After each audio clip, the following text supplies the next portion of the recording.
muchas gracias por la invitación y es un honor la verdad estar acá pues compartiendo pues algo de conocimiento y aprendiendo también.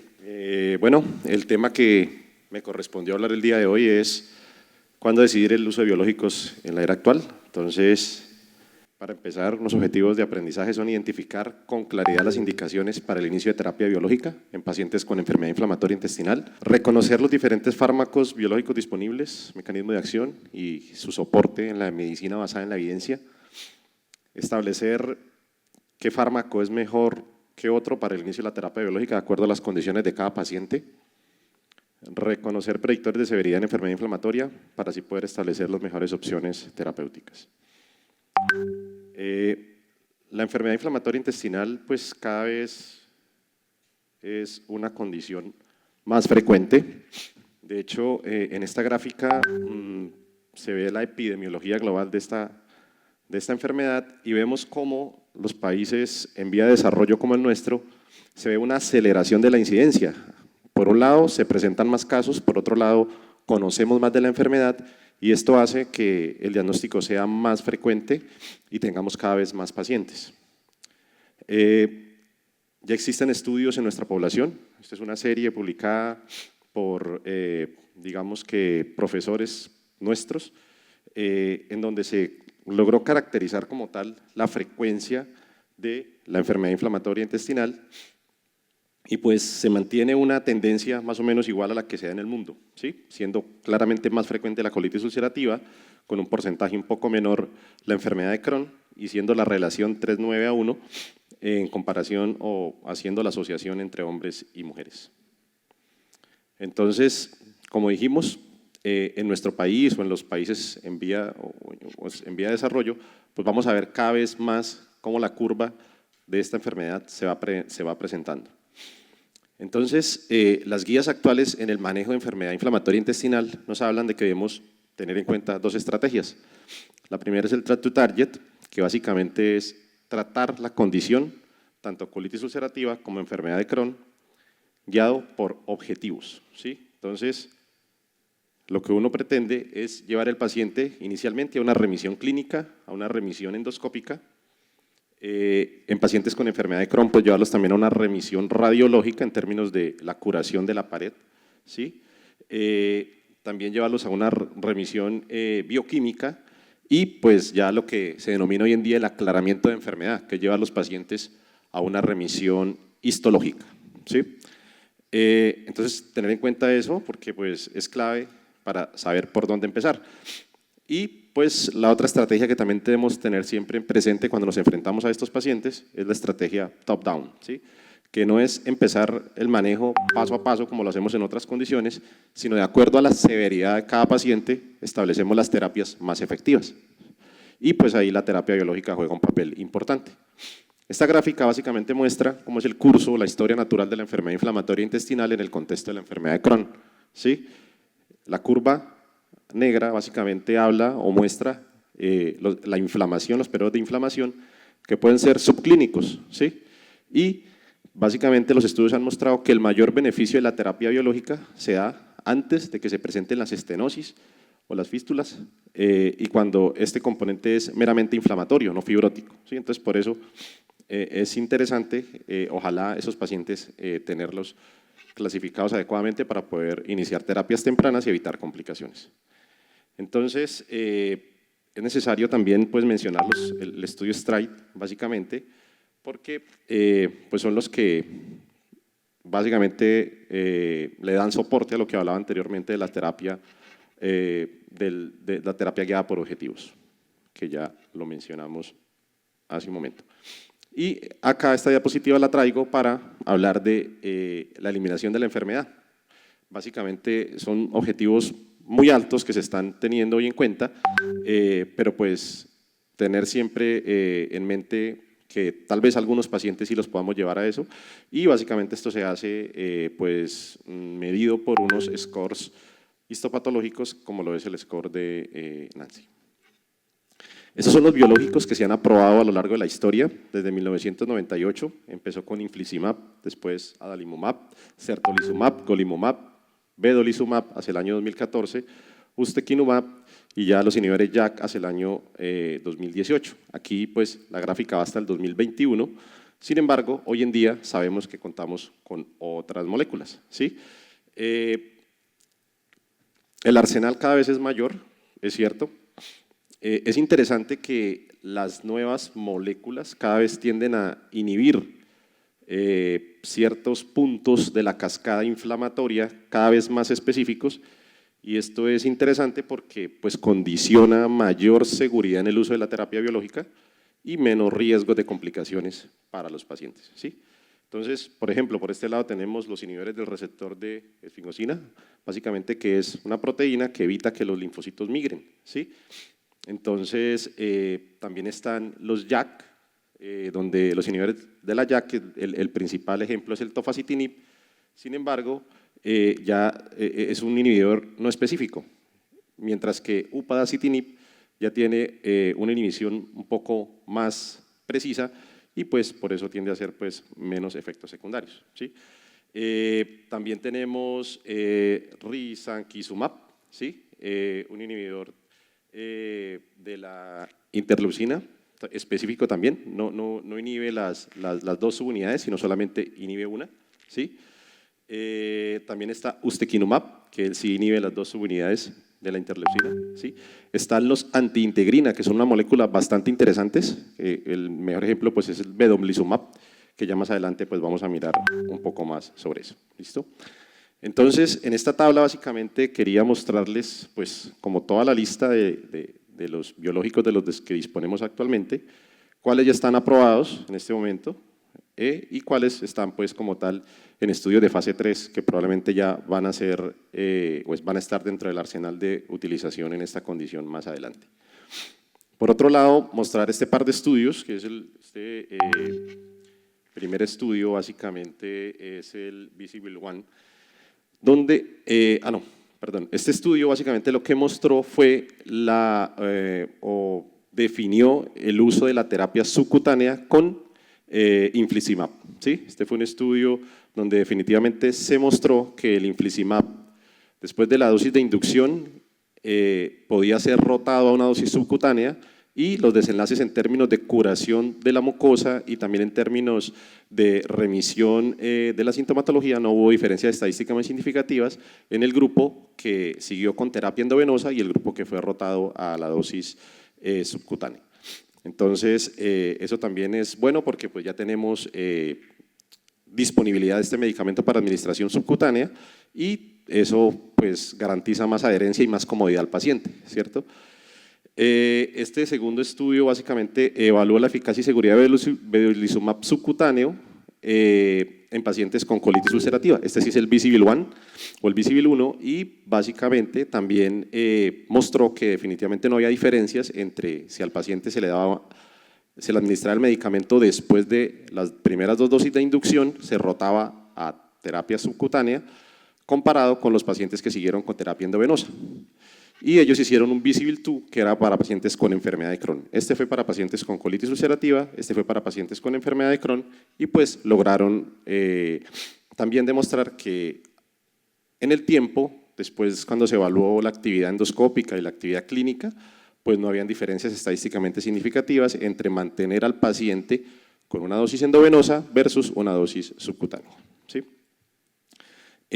Otros JAK que también se han ido apareciendo y también han mostrado en estudios de fase 3 ya su efectividad en tratamiento en pacientes con colitis ulcerativa es el filgotinib, ¿sí? También el upadacitinib, que es un JAK selectivo, un inhibidor JAK selectivo, y también ellos mostraron pues como tal, comparados con placebo, que tenían un impacto favorable en términos de mejoría endoscópica y mejoría de los scores clínicos. Este estudio básicamente fue evaluado para mirar la evolución de los pacientes con enfermedad de Crohn. La molécula que se evaluó acá fue risankizumab, ¿sí? Y también de igual manera comparado con placebo en este estudio de fase 3, que es el FORTIFY, pues también se documentó que tenía efecto. Este es un antiinterleucina 23 selectivo. Entonces, para establecer cuál es la mejor terapia, pues básicamente tenemos que clasificar bien el paciente, tenemos que pues, utilizar una de las escalas disponibles, la que nos parezca que tenga o la que realmente tenga un soporte de evidencia. Acá básicamente le estoy mostrando la escala de Montreal para las dos condiciones, tanto para la enfermedad de Crohn como para la colitis ulcerativa. El índice de actividad de la enfermedad de Crohn, que pues uno de los que más utilizamos, ¿cierto? Y también tener en cuenta ciertos predictores de severidad o de mal pronóstico, ¿sí? En la enfermedad de Crohn, específicamente hablamos de pacientes diagnosticados con enfermedad de Crohn en periodos tempranos de la vida, antes de los 30 años, pacientes que tengan un compromiso severo en la evaluación endoscópica, pacientes que tengan enfermedad fistulizante, que tengan compromiso severo del transmural, ¿sí? Y en colitis ulcerativa, pues existen también las escalas ya que anteriormente nos mencionaban, está el Mayo Score modificado y también está pues el U6. Podemos utilizar cualquiera de los que están disponibles para establecer la severidad de la enfermedad. Entonces, ¿cuál es el mejor tratamiento? Entonces, eso depende de la condición pues, del paciente, de la severidad de la enfermedad, si recordamos lo que hablábamos anteriormente de la estrategia top-down, ¿sí? Entonces estos algoritmos son tomados de las guías colombianas de enfermedad inflamatoria intestinal. Esta es la guía de manejo de enfermedad de Crohn y básicamente pues ellos colocan el mismo nivel los medicamentos anti-TNF, adalimumab, vedolizumab, ¿cierto?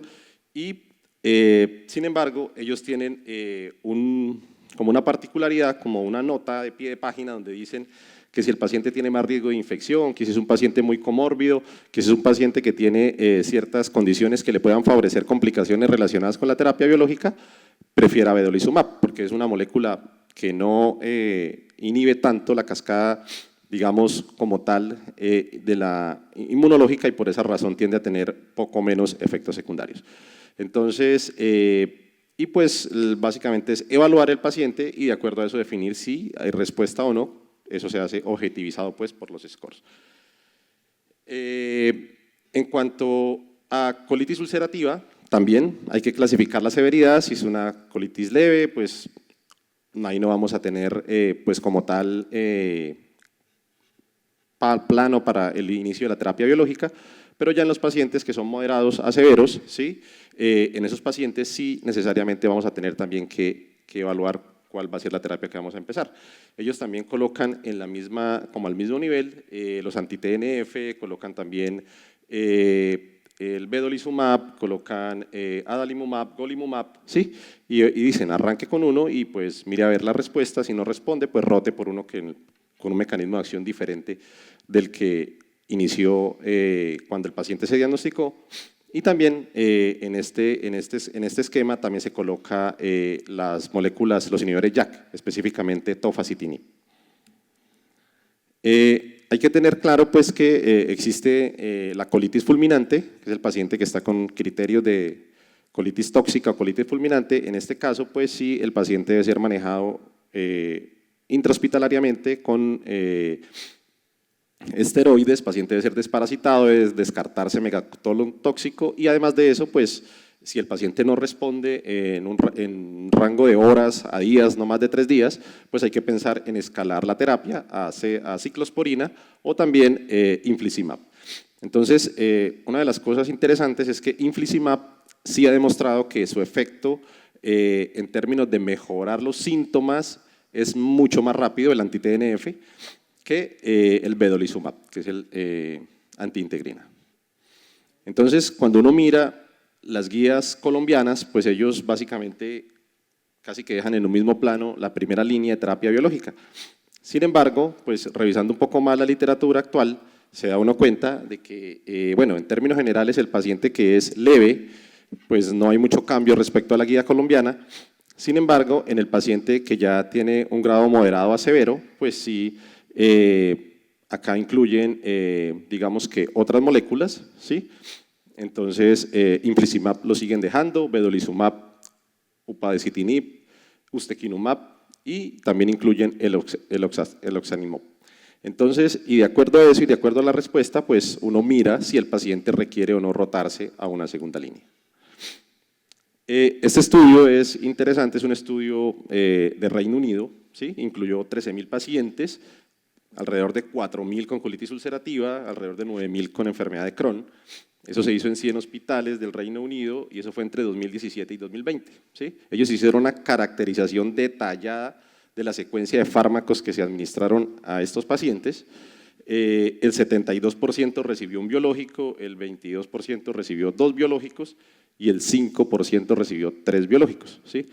¿Y qué encontraron, qué llamó la atención? Ellos, una de las cosas que reportan del estudio es que adalimumab y golimumab tuvieron una efectividad limitada respecto a vedolizumab e infliximab. Pues se sabe que el vedolizumab en pacientes moderados a severos, pero que no estén en colitis fulminante, y pacientes que son naïf, que no han tenido exposición al infliximab o a cualquier otro anti-TNF, pues tienen una mejor respuesta. Ellos dicen que no, que realmente pues en los pacientes que empezaron con uno o con el otro, ya sea que haya empezado con infliximab y después se rotaron a vedolizumab, igual la respuesta se mantuvo. ¿Sí? Y entonces, básicamente, ellos concluyen que vedolizumab tuvo una efectividad similar en términos de control de los síntomas y de la remisión endoscópica comparado pues con infliximab, ¿sí? Y con menos efectos secundarios. En cuanto a enfermedad de Crohn, ellos establecieron claramente que el paciente pues, tenía, de acuerdo, ahí sí no había duda, los pacientes con enfermedad perianal, infliximab fue la mejor terapia, ¿sí? Infliximab comparado con adalimumab fue mejor en los pacientes con enfermedad perianal. Sin embargo, infliximab comparado con cuando se comparó vedolizumab y adalimumab, sí no se encontraron ninguna diferencias en ese orden de ideas. Y ya de acuerdo a la evolución, pues hacían se rotaba al otro biológico. También es importante tener en cuenta en este grupo de pacientes si los pacientes tienen manifestaciones extraintestinales, ¿cierto? Porque esto también va a condicionar cuáles son los biológicos que tienen pues, más evidencia o que mejoran o que tienden a mejorar más, digamos que los síntomas y la evolución en este grupo de pacientes. Esta es una guía también recientemente publicada, es un artículo de revisión en donde se analizaron los diferentes ensayos, donde pues, se involucraron las diferentes moléculas, ¿cierto? Y básicamente una de las cosas que llama la atención es que ellos, pues según estos estudios reportados acá, sí se vio que vedolizumab en pacientes naïf que no están tan severos, pues tiene mejor efecto que cuando el paciente ya ha recibido terapia anti-TNF, ¿cierto? Y es una como de las recomendaciones a tener en cuenta en ese grupo. Y entonces, de acuerdo a eso, ellos dejan como una recomendación o hacen una propuesta de secuenciación en pacientes con colitis ulcerativa.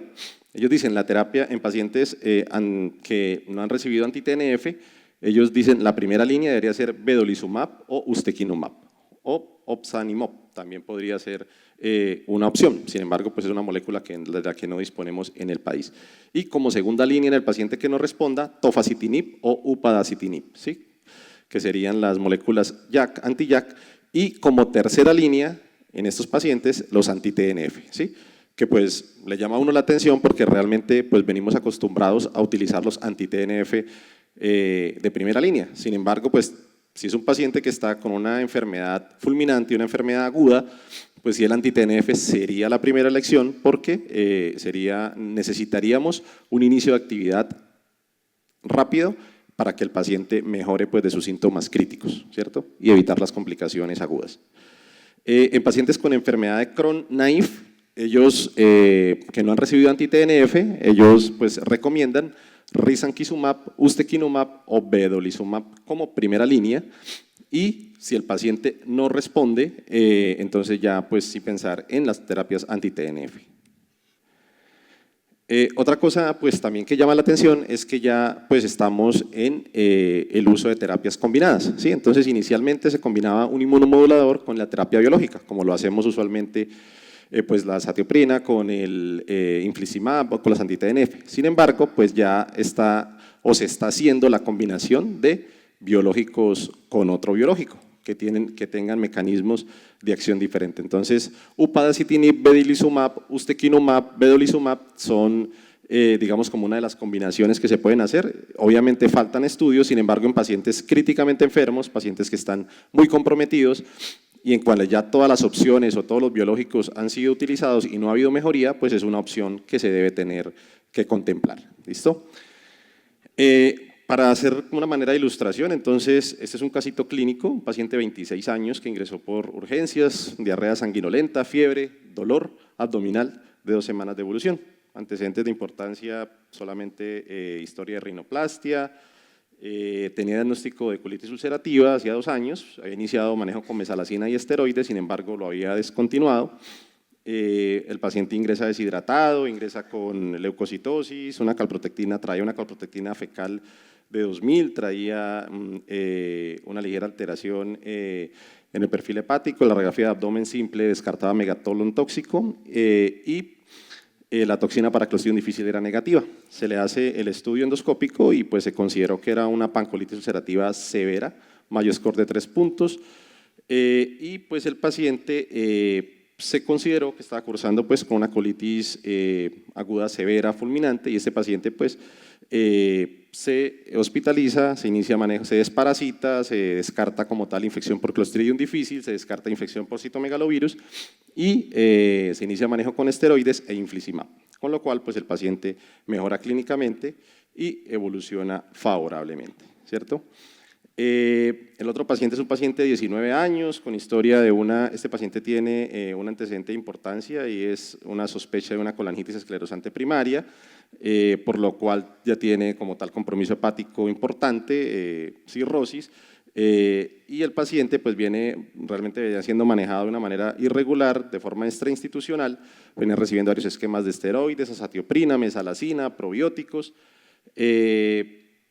y es un paciente que luce pues en regular estado general, enflaquecido, aspecto infantil, no tenía lesiones genitales ni perianales, no se palpaban masas ni ninguna lesión adicional.